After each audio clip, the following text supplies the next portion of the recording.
আমার গত সপ্তাহের যশোরের আলোচনার একটা লাইনকে কেন্দ্র করে আমাদের অনেক রাজনীতিবিদ বন্ধুরা অনেক ক্ষুব্ধ প্রতিক্রিয়া দেখাচ্ছেন। ওই কথাকে নিজেদের গায়ে টেনে, নিজেদের গায়ে মেখে ওনারা ক্ষুব্ধ হয়েছেন। একদল খেয়ে গিয়েছে, আরেক দল খাওয়ার জন্য রেডি হয়ে আছে। তো এখানে কি আমি কোনো দলের নাম বলেছি?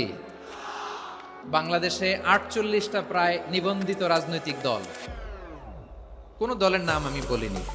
কথাটাকে আমি জেনারেল রেখেছি। দায়ীদের বৈশিষ্ট্যই এটা, দায়ীরা জেনারেলি কথা বলে, যার যেই মেসেজ নেয়ার তারা সেখান থেকে নিয়ে নেয়। তো কোনো দল এটা নিয়ে কোনো কথা বললো না। আপনারা এটাকে নিজের গায়ে যে মাখালেন, এটা ঠিক হয়নি। আমি বলবো যে এটা খুবই অনভিপ্রেত হয়েছে।